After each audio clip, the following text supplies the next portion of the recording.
Model Making Guru is sponsored by emodels.co.uk. Make something awesome.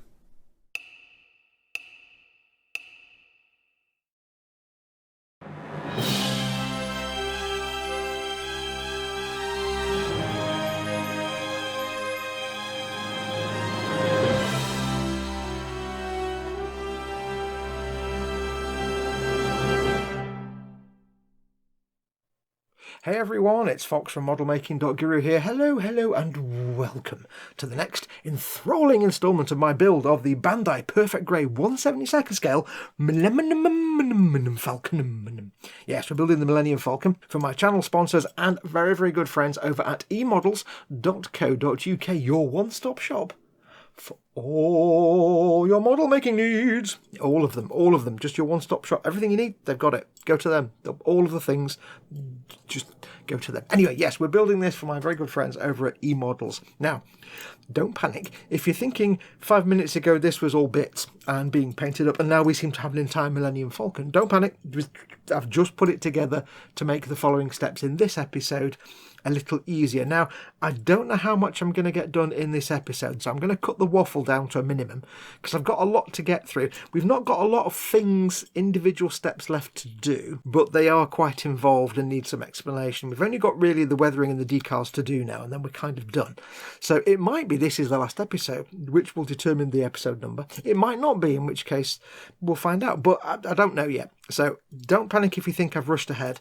When we last saw each other, I had got all the base colours done and I was about to start the decals. Now you can see here I've gone ahead and done most of the decals, but I've not done them all because I'm going to show you how to do them. So I've left this bit here free of decalage. I've just spent the last about 20 hours putting all the decals on the top and bottom. Now it is fully assembled up. I've got everything put together. I can still take things apart, like I can get the Rectenna dish off there, and this back panel of course isn't permanently fixed because that's where you get into the batteries and to turn the lights on.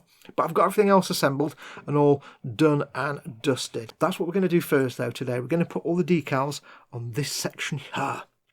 So I'll go and get everything ready and we'll crack on with that. Back in a moment. Okay, so as you can see, I don't have many decals to put on. I've done most of them already, but you can divide the decals on this kit into two groups. Big coloured shapes like these, and then tiny little microscopic little markings, of which there are about 250, maybe 300. I've not counted them all, about 250 or so. Now, the technique for putting on the tiny ones is really simple, and I'll explain that in a minute, but what I want to show you today is just how to put some of these big ones on. How to put on a simple one, because a lot of these are just simple flat decals with little work required, and then also how to get a decal over raised surface detail, like over pipes or tubes. Some of them have to go over little greebles, and some of them have to go into little panel lines and recesses, so I need to show you that. But for the big flat ones, I'll show you a big flat one, and I'll show you one that goes over some tubes. What will you need to do your decals? Obviously the decal sheet. You're going to need one or maybe two pairs of the tweezers. One is probably, you don't need two, but two if you want to. One is definitely needed. We need a knife of sharpiness. Any sharp modelling knife or surgical scalpel type knife will be fine. If it's got a removable blade, when you do your decals, start off by putting a new blade in. This is a removable blade, so I can, always start with the new decal because we're going to be trimming right close to the edges of the decals and we don't want to mess them up. Next, we'll need a cocktail stick and a cotton bud or many cotton buds. Q-tips to our colonial cousins.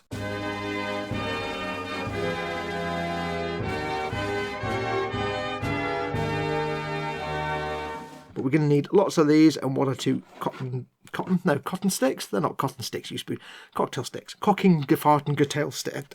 I don't know. I've not had enough coffee today. I'm talking rubbish. And we will need some decal setting solutions. Now, you don't absolutely need these, but we are going to try and make these decals look painted on rather than big sticky up decals. So I would recommend you get yourself some decal setting solutions. I've got MicroSET, that way around. I've got MicroSET and MicroSole. These are my personal preferences. You can, of course, use some of the alternatives. You've got Mr. MicroSET and Mr. MicroSofter. They're from Mr. Colour, Mr. Hobby, Mr. Everything. Mr. MicroSET and Mr. MicroSofter. They're Mr. Hobby products. I think they have those in stock at eModels as well. They're very similar to these. All the decal setting solutions are kind of the same, but Setter and Softer, MarkSetter and MarkSofter, are very similar to these, a little bit thicker and a little bit stronger. I like these because they're quite thin. And other decal setting solutions, of course, are available. I personally prefer these ones, so I'm going to be using those. And then I've just got a Sharpie. This is to mark off the decals on the instruction sheet because there's so many of them, as you can see here. As I've gone along, I've marked them all off with Sharpie, just so I know which ones I've done. Otherwise, you'll just lose track of which you've done and which you've not. So I do strongly recommend that. And a brush, just to get any dust off the surface before you put the decal on. So that's all the tools we need, other than a device with some water in it. Warm water is best because it will work faster, but any kind of tin or plate or bowl, anything with water in. And that's it. So what are we going to do? Let me clear this mess and we'll start doing it. Okay, now as we go through this, as I do with all my videos, please keep in mind that I have to assume that the person watching this may have never done this particular thing before, or it may be the first time they watch one of my videos. Now I know a lot of you out there will know exactly how to do water slides and don't need to be taught, but I always have to assume the person watching doesn't know, so bear with me. Now, we need to put these markings onto the model. If you've never done water slides before, they're not as scary as you might think they are. A lot of people think they're really complicated and scary, but they're not. They're not that bad. So what we need to do is basically get these markings off this blue backing paper and the carrier film that they're in and onto the model using water. The water separates this from the backing paper. And these markings are printed on a clear film that you can just about see. If you hold it up to the light, you can get that hair off there. You might not see, but there's a very, very thin, very fine, clear sort of lip around the edge of each marking. This is called the carrier film, and it's the film upon which the ink is printed. Now on these decals, this film is very, very thin, so if this was any other model, you could just take it off the backing paper, stick it on the model, bish, bash, bosh, you are done.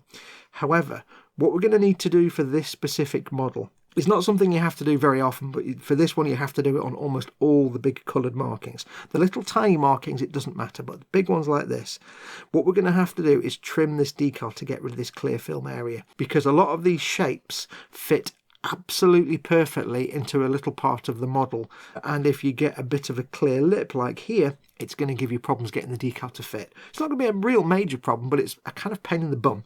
So it's actually easier if you just go ahead and trim this little excess bit of clear film off around the edge. Now the beauty of this model is you don't need to worry about getting a ruler and being nice and straight and careful. The Millennium Falcon is battered, it's 90 years old, everything is chipped and corroded and broken, like you've got all the paint chips here.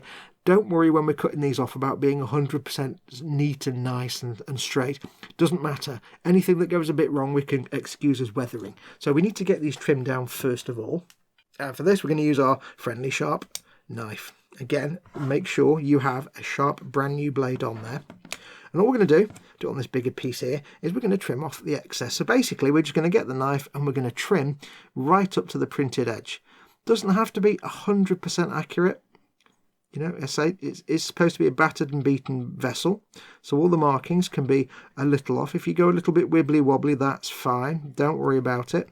It's not the end of the world.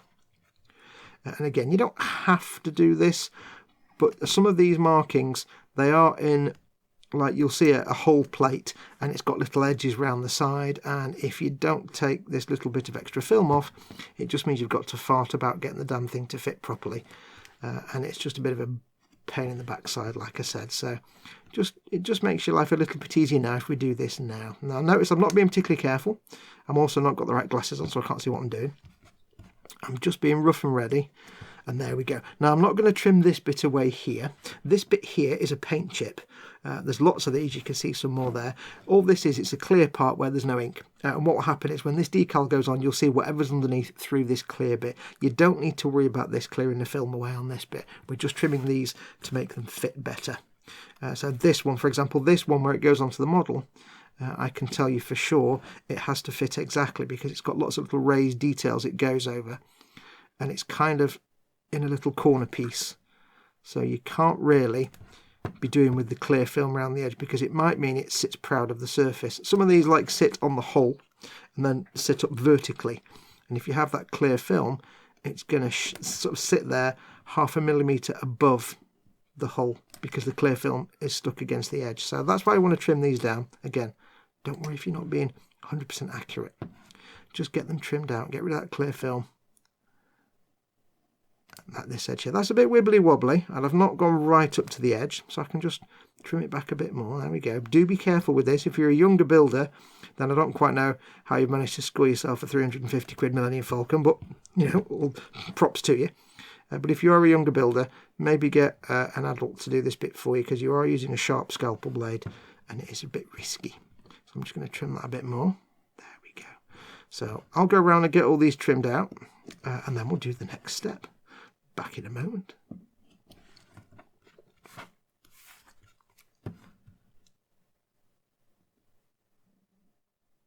Okay, once you've got your piece trimmed up nicely and all nice and neat, all we need to do is get it wet. So take the decal, I'm going to put it in the water over here. You can see now what I tend to do, when you put this in the water, it will curl that way, and it's a pain in the bum. So I tend to go and put it in upside down like that, just for a few seconds. Now this is warm water, you can see it's curling that way actually, but it always curls one way or the other. This is warm water, so it shouldn't take long, but you can do it in cold water if you want. It doesn't make any difference, other than it takes a bit longer for the decal to separate. So we've got here this decal. Now you can leave it in the water, but what I tend to do is take it off the bench, take it out of the water, and then get myself some water from the tray, and just cover it here. I tend to have a little pool of water on my workbench, because what you tend to do, especially with small decals, if you've got them in your water tray or something like that, and then they're just starting to separate off the paper, and then you've got to try and catch them in this big bowl of water, and it never ends well. So it's better to get them off the bench, especially if you're dealing with 3 or 4 decals at the same time. I've had lots of little tiny ones. You get them in the water so they start to soak, get them on the bench, and that way then you can control them. Keep this covered in water, and I've got this brush here, just use an old brush, and what I'm doing is, as I'm wetting it, I'm just nudging it a little bit, because I'm waiting for it to start moving off the backing paper. I'm just very gently, just ever so slightly pushing it around. It's not moving yet. Now it might take a few moments, so I might do some fast forwarding if this does take too long, but as you're covering it, just gently see, it might just, oh there we go, it's just starting to move. I'm not putting any pressure on here, just moving ever so slightly. And what you're doing is you're basically separating the carrier film, get my words right today, you're separating the carrier film that the decal is printed on away from the blue backing paper. That's what you want, because that's the bit we're going to put onto the model. Now you're not going to see me put this particular decal on the model, because I have to change the camera angle, but I'll show you what happens once you put the decal on. So this is just about ready. So what I'll do is I will give it 1 second more, and then I will pick it up, and we shall get that decal ready on the model. Be careful with your tweezers, you don't want to knacker the decal, but just make sure it's still moving. You can try it with your finger if you want. Once it's moving freely on the paper, I tend to slide it back a bit so I can grab the paper here. And let's go and get this one on the model. Now you won't see this one going on because I can't move that camera, but see you in a moment. Once it's sliding around on the paper, bring it over here to the model, and we're just going to get this off the backing paper onto the model. Now you can use your cocktail stick or another pair of tweezers. If it's a big enough decal, you could just put your finger down and slide the paper out from underneath. It's important you do it that way. You're tempted sometimes to pull the decal off, but you don't want it. You just want to hold the decal in place and slide the paper out from underneath, because you don't want to damage the decal. It's quite thin. Now I need to get this manoeuvred into place, and this is the beauty of waterslide decals as opposed to stickers. We're going to put some water over here just to get underneath the decal, and then what we can do is move it around carefully. Now I'm doing this with my tweezers, but I've been doing this for 40 years. I know sort of how far to push decals. If you're new to doing water slides, you can use your finger, you can use a cocktail stick, you can use a brush if you want to move it around. I just use the tweezers because I'm used to doing it, but I wouldn't recommend you use tweezers straight out of decal school, because you might rip the decal. This is basically the clear film with the printed decal on top. That's what you're moving around here. So get it lined up as best you can. You can see I've trimmed it a bit too far here, so it doesn't quite line up. I'm not too fussed because we are going to weather this. It is a weathered ship anyway, so it doesn't really matter. So decals on there, it's in place. Next step, get your cotton bud. What we want to do is get all the water out from underneath this decal. Now, The reason you want to get the water out is A, you want the decal to stick to the model, but also when that water evaporates, if there's any stuck under the decal, it will leave a little void. And that little void will fill with air. And sometimes when that happens, get my words out, when that happens, you can see, especially if it's near the clear parts of the film, you can see what's called silvering. It's like a shiny patch where there's air underneath the clear film of the decal.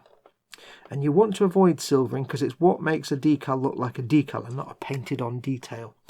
Now, I have not gloss varnished this model. You'll hear people talking about gloss varnishing models before you put a decal on. You can do if you want to. It's supposed to give the model a smoother surface so that when you put the decal on, you're less likely to get air trapped underneath and less likely to get silvering. However, I've painted this in Tamiya paints and they're very fine and very smooth. So I know just from experience that I don't need to do that. But again, if you are just starting out, you may find that a helpful thing to do. Just to, give yourself an easier time of it, but you don't have to. If I'd just sprayed this model in normal acrylic paints, I might have done that because they're less durable than Tamiya lacquers. They're effectively lacquers, the Tamiya acrylics. So I've not got a gloss coat on this. You can do if you want to. I've got some hairs and things on there, so let's just brush those away. So that's the decal on. We've squished all the water out from underneath any gaps. Now it's time to go in with the MicroSET enormous bottle. Yes, I know, the camera's really close up. MicroSET is the blue one. You do this one first. Get yourself a brush. I have a separate brush for MicroSET and MicroSole. And all you want to do is get yourself your MicroSET, the one that smells like vinegar, and just very carefully brush some over the decal. You want to make sure you go over the surface of the decal and just over the edges. You don't want to slop it everywhere, because if you slop it everywhere, it might potentially harm your gloss coat if you've got a gloss coat, or your paint finish if you've got regular acrylic paints on it. It might not, but there's a slim chance it can. If you put a lot on, it can sometimes eat into the paint coat a bit. So it's always worth just go over the decal and just a little tiny bit over the edge, just enough that the solution can zip underneath the edge of the decal by capillary action and go thump underneath. What MicroSET will do, MicroSET is the one you use once, and this one basically is the setting solution. It reacts with the decal material and it sucks it down to the surface as it evaporates away. It pulls it down to the surface and gives you the best bond possible between the decal and the surface, and also helps get it flat and nice and smooth. Now, it won't do a complete job and we have to go with the second solution, but this is a flat decal on a flat surface. So this will need one more thing doing to it and then the decal is done. Once we've done this one, I'll show you the decal that goes here. This will be a multiple stage decal because this has got tubes and raised details. So we'll let that dry for 5 or 10 minutes till it looks dry, and then we'll go in with the MicroSole. Okay, while that one's settling down, I'm going to show you how to do something over an uneven surface, because that is a nice flat surface. Obviously, easy times. We've got more to do with that one, but I'm going to show you what to do on an uneven surface. Now, on this panel here, we've got two tubes, and we need to take account of this when we're getting the decal on. Also, on some of these other decals, you'd have these little square, what I call tick marks, little square bits of greebles, and you have to get them to come through the decal as best as possible. And I'm going to put this one down. Same procedure, get the decal over the area, slide the paper out, plenty of it, flood the cowling. Now you'll notice this one's going to be tricky because it's not going to behave quite the same. It's not got a nice flat surface to play with. It's got these tubes and pipes, and you want to kind of get it to go around those. Now, it's going to be a bit like if you imagine somebody under a sheet, somebody lying under a sheet asleep, and you can't quite see who it is. You can just see a rough sort of person shape. That's what we're dealing with.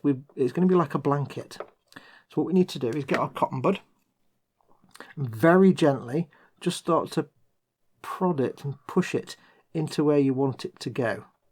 Now, it's not going to fit perfectly, and that's where doing the Falcon is an advantage, because there's so many paint chips and scrapes and dings in the paintwork that if you make a mess of a decal and it doesn't quite line up just right, or like here, I've had to trim an extra bit of the decal to take account of this big square greeble. For some reason, they didn't give you a big enough. It did have a cut taken out of it, but not big enough, so I've had to take some extra of the decal out. you do something like that and it doesn't quite look right because I had to do it by eye, it's fine. We can always add some extra scrapes and scratches. If you're working to be exactly studio model accurate, then that's not really an option. But I'm not 100% fussed. So where this doesn't quite line up here, you see that there where I've cut the extra decal away and you've got this gap, I can just introduce a bit of a scrape or a scratch later on and you know, weather that away. But for the moment, we're just very, very gently just inviting the decal to fit flush to the tubes. And it's not fully cooperating, but we're getting there. So that's about as far as I want to push that. So we'll go in with the MicroSET, exactly the same as before. We're going to get it on the decal and just over the edge of the decal. This is where MicroSET and Sol will really do their magic, because these will, like I say, MicroSET will kind of help the decal suck down in this initial step. Oops, as I knocked the camera, my apologies. This will help the decal suck down. And then the next step is where we start to get it conforming to these irregular shapes and tubes. And it's the same principle for any of the little square sort of greebles and tick marks. We're going to have to do a little bit of work convincing it to settle down. So we've got our layer of MicroSET on there. I'm going to let this one dry like I did with that one. And we'll come back to it. Now, when you're doing MicroSET and MicroSOL, as you can see on this looks a bit scrubbly and a bit lumpy bumpy. Don't panic. When you first put on your coat of MicroSET and Sol, it may go all wrinkly crinkly or it may look a bit lumpy bumpy. This is normal. Both MicroSET and MicroSOL, I'll show you MicroSOL in a minute, they manipulate the decal by expanding it and contracting it and thinning it and moving it around, and it will wrinkle and crinkle as it expands and contracts and settles down. Whatever you do, do not be tempted to go in and touch it. Once you put the setting solution on there, leave it. Doesn't matter what it does, doesn't matter what it looks like when it's dried off, it will come good. It might take a lot of coats, it might take 2 coats, but don't touch it. If you try touching it now and fussing with it, it will get messed up. If you notice this decal looks a bit different from when you last saw it a moment ago, it's because I accidentally touched it with a cotton bud when I was doing this decal here and it ripped it, because it's got the setting solution on it and it makes it a bit more fragile while it's still doing its thing. It ripped it and I had to, it basically made a ball of decal. I had to unball it. It was like getting knots out of a fishing net. It was like a nightmare. I managed to just about recover it. But yeah, even that happens to people like me. So yeah, do be careful. Once you get the solution on there, don't touch it. Just walk away, give it 10 minutes, and don't do the next step until it looks dry. So I'm going to walk away now, probably do some more decals around it, and when we come back, we'll do the next step for both of those, which is MicroSOL. Back in a minute. Once the MicroSET has done its job and it's gone dry to your eye, then we can move on to the next step, and that is to start with MicroSOL. This is the next step in a 2-part process. Although for this decal, it's a 2-step process. For this decal, it's quite a lot of step process. But what I do, now that the MicroSET has dried, you can see, or you might be able to see here, there's still a bit of a, remember I said it's a bit like a person under a blanket. It's not, you can't see defined shapes. It's just a kind of general smush shape. You can see here that the decal is trying to go over the pipe. It's like there's a tube there and the decal's kind of, it's over the top. It looks like a tent. So what we need to do is start to encourage these decals to form to the shape, the irregular shape of the surface of the model. Now this one is flat, so just need to put a coat of MicroSOL on there and that's it. But this one we want to start encouraging it. So getting a cotton bud, very gently, we're going to start just pushing the decal in. Now when you do the MicroSET and Sol, it thins the decal, it softens it, and it makes it a bit more flexible and easy to move around. Now like I said, you don't want to do this while it's still covered in MicroSET or MicroSOL, because it does risk damaging the decal. But while it's almost dry, you can see a little bit of shiny there where there's a little bit of the MicroSET left. That's probably fine. You just got a little bit of softness to it, so we can start to encourage it to bend to my will. So we're going to start pushing it into corners, pushing it against these tubes, and then what I'll do is I'll come in with the MicroSOL. And all we're going to do with this is exactly the same as with the MicroSET. We're going to go over it quite generously, but we're only going to go, just over the edge of each decal, just so it can suck underneath. Now, what MicroSOL does that MicroSET doesn't, MicroSET helps the decal flatten down to the surface and, get as flat as it can and bond to the surface quite nicely. MicroSOL actually thins the decal and softens it. It kind of eats away a tiny, tiny microscopic amount of the decal each time you apply it. And it helps it suck down and form to uneven surfaces like pipes and tubes and greebles and things like that. So whereas MicroSET just helps it bed down, helps reduce thin silvering and air bubbles and stuff, MicroSOL actually starts to soften it and gets it to conform to the surface. So you don't need to come back in with the MicroSET now. That's done with. It's the MicroSOL that you want to start making things bend to your will. So we've got a coat of MicroSOL on there. I don't need to put any more on this one because this decal is flat and the surface it's on is flat, apart from when I messed it up, but that's fine. So that's flat. That's got one coat of MicroSOL. That's all it needs. This one, I'm probably going to have to do multiple coats of MicroSOL. And what I'm going to do is let it flash off so it looks dry. If I need to start fussing around with it with the cotton bud again to flatten it down, do that, and then come in with the MicroSOL again. And I'll do that each time. A fuss with the cotton bud to flatten it down and a coat of MicroSOL. Give it 10 or 15 minutes, do the same again. Repeat until you're happy that the decal is as flat and as flush to any surface features that you're going to get it. That's all you need to do. That's it. Now, there is one other tip you can do. If you do find, for example, like here with these tubes, if it's really not adhering to the surface, if it's really still having this kind of, I can't show you because the camera's too close, but this kind of tent effect, what you can do is take your scalpel blade and come in very carefully. If you want to, I'm going to do it here. I wouldn't normally do it here. I do it when it's dry, but I'm doing it now so I can show you. What you can do is take your scalpel blade and just very carefully run it along the edge of the raised surface feature, like that. And it kind of breaks the seal. So now you've got a tube and then the bed sheet kind of effect over the top of it, and you've broken it now. So the decal can flop down to the surface. And if I come back in with a little bit of MicroSOL, if you're lucky, what will happen is that MicroSOL will now make it squish down in, and when it sort of dries out and expands and contracts, it will just heal itself, and you'll end up with a nice flush decal. So only use the scalpel trick if you really have to. If you've done lots and lots of coats of MicroSOL and it's still not bedding down, you've still got gaps and things like that, because you want it to look like a painted on detail, not like a decal. So only use that scalpel trick as a last resort, but you can do if you want to. It's the same kind of principle here. You've got this square little sort of raised detail underneath, and can you see how you've got these little air bubbles where the decal is not quite conformed? I've done a couple of coats of MicroSOL, and it probably would eventually conform down if I do more, because I can squish it with the cotton bud. But if I got really stressed with it, or it wasn't conforming at all, what I could do is come in with the knife and just gently run the knife along there, run it along there, run it along there. And you just basically, you're hindered by that 90-degree corner, that 90-degree edge. And all you're doing is allowing the decal to then conform to that, because it's trying to stretch across a 90-degree corner and failing miserably. Now, it does mean sometimes it will be an invisible fix. It'll just heal nicely. Sometimes you will end up with an obvious little tiny slit where you've cut it with your blade. That's fine on this model, because remember, the Falcon is battered and beaten. You've got all these chips here. You're just adding more chips. On a few of these where I've had little raised details like that, I've been working on it, and actually the bit of decal over the raised detail's gone away and just come off. That's fine. I don't mind. It just looks like more weathering. So keep in mind, you know, you can have fun with this. And you see how it's going a bit wrinkly there. Remember I said before, when it goes wrinkly like this, don't touch it. I'm going to walk away now and leave that.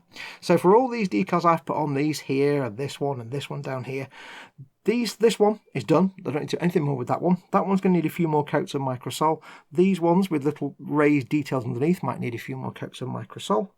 And this one here, which goes over this raised detail, that's only had one coat of MicroSET so far. You can just about see it there. If I move this down. This one here will need quite a lot of coats of MicroSOL, because it's got all kind of corners and edges, and it's like this whole structure here that goes down at 90 degrees. So that'll take a bit of work.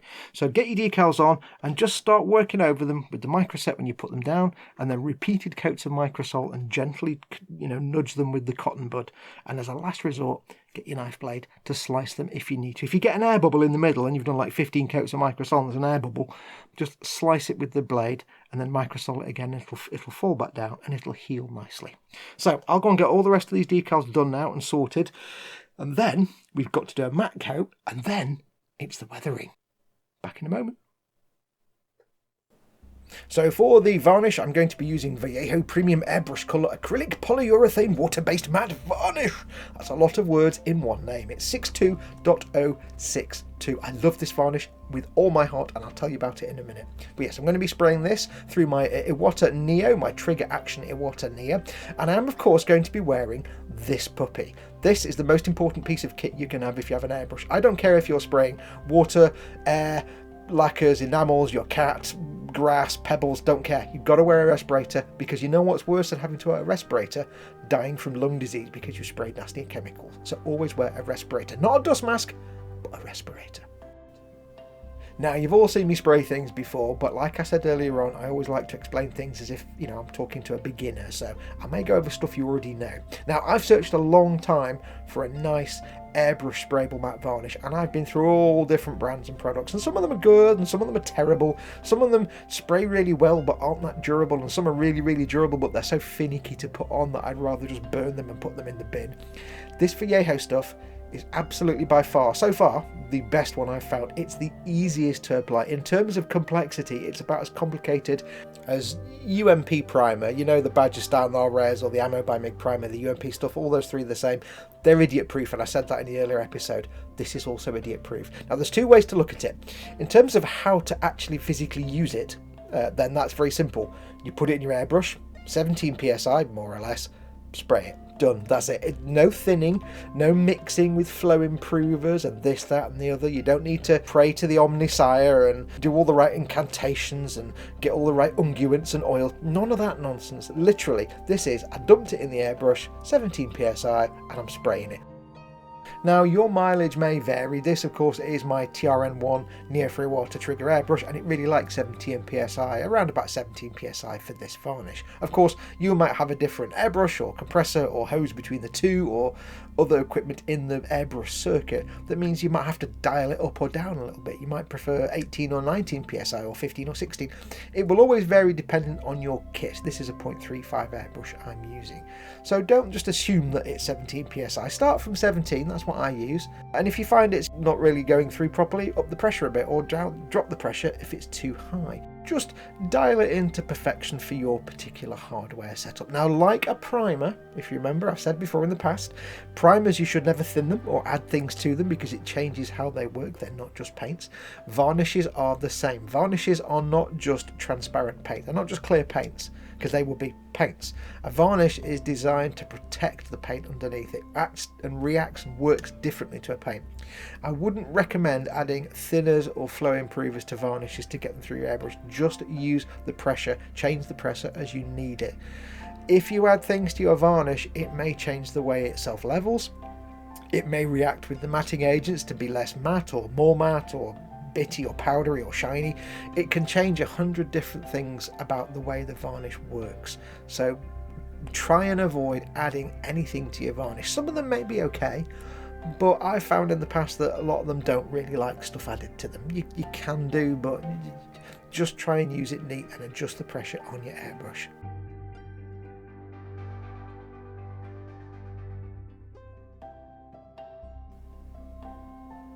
Now, as for actually applying the varnish to the model, that takes a little more skill, but it's still fairly easy. Again, you might find your own way of doing it, dependent on your hardware, but I've found my tried and true method seems to work perfectly, and that is, of course, if you remember from the primer episode, a thin misty key coat first, and then a regular 1 or 2 or maybe even more proper heavier wet coats. The thin misty key coat is where I'm moving the brush quickly over the surface, not putting too much varnish out. It's an almost invisible coat, just of tiny droplets of the varnish, and that just gives me a nice tacky surface. Then as soon as that's on there, I go in with a normal, heavier, what we call a wet coat, which is just a coat that goes on, it's regular, the brush moves slower, I'm putting more varnish on the surface, I want to get a nice even layer. It'll look a bit wet, I don't want it to look dripping wet, but it'll look wet, hence wet coat. And that is then the proper layer of varnish that's having a bit of a better time gripping to the model because it's got that key coat underneath it first that gives it some tack, gives it some tooth. Now, I've often found that 1 or maybe 2 coats of this varnish, 2 of the wet coats, are usually enough to give you a proper, matte finish to your model if you finish the model off and you're doing the final varnish coat. However, keep in mind this is not the final varnish coat. This is a purely utility varnish layer. What I'm trying to do here is two things. First and foremost, to lock in those decals, because the weathering that's to come, I don't want anything to get under those decals and dislodge them or crinkle them, anything like that. They need to be locked in. So the varnish is to seal in those decals so they're perfectly safe and not going to get damaged with what's to come.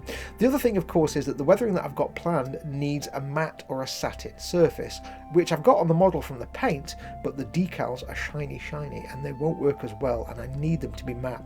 So the point of this varnish layer is not to get a nice flat finish like I'm at the end of the build, but really just to get a uniformly matte surface for the weathering that's to come.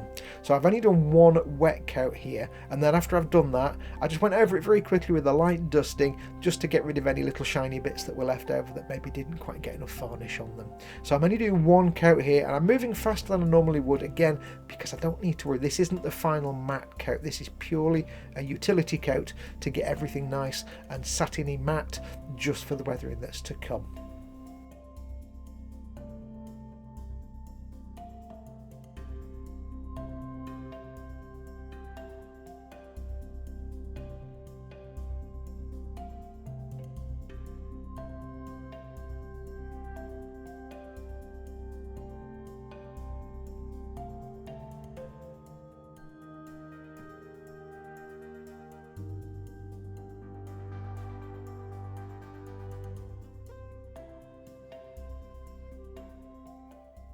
And half an hour later, it's not fully cured. Obviously, I'm going to leave it overnight fully for 24 hours to cure properly. But half an hour later, it's flashed off enough that I can show you what it's come out like. And as you can see now, everything looks suitably matted. Everything has the same sheen and shine to it. The decals no longer look like stickers. They look like painted on areas. It looks like I've actually got my finger out and painted bits, which obviously I haven't. So yeah, there is something to be said for using the decals. It looks, when it's all matted down and once the weathering goes on, it's going to look fantastic. So don't worry if you're not, you don't think you're skilled enough to paint off all these panels. It's still a hardcore way to do it if you're doing the decals. Because I'll tell you what, using the decals takes more work and probably a bit more skill than masking these off and painting them. So there you go. That's vindicated the use of decals for you. Anyway, that is now done. It's ready and has all the uniform matteness. It's got the same mattitude all over, ready for the weathering. Yes, which I'm going to show you next time. We haven't got enough time in this show. It's not like, I make it sound like a TV program. In this video, I haven't got enough time, so we're going to leave it there. However, before I go, don't go anywhere yet. There's something else I need to explain to you that I forgot to mention during the decal section. It's very important, very, very important. I'm going to show you some pictures of the studio model.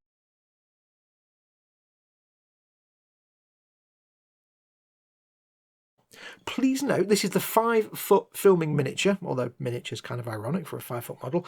This is a photograph, or these are photographs of the 5-foot studio model that this Falcon is based on. Please note, with your eyes of looking, the yellow areas. Now, back to me in the room. You get decals for not all of those, most of them. I think you get 1, 2, 3, 4. There's 4 areas that are yellow and you get 3 decals. They completely miss one out for no reason whatsoever. And the problem is, first of all, the decals they give you are this colour, this sandy colour, which is not light yellow. You notice those areas are like a pastel yellow. They're this sand colour. That's not correct. Second of all, the decals need to go over some of the most heavily greebled, detailed, raised surfaced area parts of the ship, like here, where the Porsche engine half is, and same on the other side. And there's one here behind the cockpit tube, and there's one here on this side of the escape hatch. Docking hatch, I should say, not the escape hatch. And they don't give you this one, for a start, but you can't get the decals on there. Well, you can, but you're going to end up like you thought this was hard, putting a decal over a tube. These are impossible. There's so many raised greebles. By the time you've put in 1 million coats of MicroSOL and MicroSET and you've squished them down, they're ripped to shreds and they look terrible. So I would say, do what I did. Don't throw them away, but put them in your decal box for use on something later, but don't use them on this kit. Instead, paint those bits by hand. There's only 4 bits, and all I did was I took a little bit of Citadel's Avalanche Sunset, which is a nice warm dark yellow colour. I added some white to it. The white made it lighter and also gave it a more pastel-y shade, and then I just brush painted it on. No problem. And now I've got yellow sections that I hope look similar to the filming miniature. but they're all correct. And also, like I say, this bit, there's one in here that isn't in the decal. They don't give you this bit at all. So you have to paint this manually anyway if you want it to be accurate to the studio model. So I was painting that and I thought I might as well paint them because I'm never going to get the decal. I tried putting this decal on and it was an absolute clusterflock. So I gave up and I just took it off and I painted it instead. So I would recommend, don't give yourself the headache. Get rid of the decal for there, and for there, and just paint those 3 bits and the bit in here manually. Yeah, it's just not worth the hassle. But that's going to do us for this time. Like I said, we'll crack on with the weathering next time, and next time should hopefully be the final episode, because this looks good now. It just needs to be filthy, filthy, dirty, filthy, filthy, dirty. It needs to get mucky. We need to do that bit. So we'll do that next time. Oh, one other thing as well. Totally random handbrake turn. This varnish smells like caravans. It smells, if you're in the UK and you've ever been inside a 40-foot static caravan, it smells exactly like caravans. It's really weird. I'm sitting here with this. It's a very pleasant smell, but I'm sitting here getting flashbacks to the mid-80s when we used to have a 40-foot tourer in the lakes, a 40-foot static caravan in the lakes. I'm getting flashbacks to actually the early 90s, late 80s, early 90s. I can just smell it with the tassels on the sofa and the wood. It's weird. It smells. Ted will know what I'm on about. He's got a motorhome. It smells like that. It's weird. Just remains for me to say, obviously, thank you very much for watching. Don't forget, of course, I am filming and making this for my very good friends over at emodels.co.uk, your one-stop shop for all your model making needs. That's them. You need to go to them and buy all the things you need. Anyway, thank you very much for watching. Go and visit emodels.co.uk. Like I say, this video is produced for them. I'll be back next time with the weathering. Until then, it just remains for me to say thank you so much. Take care of yourselves. Go make something awesome like this.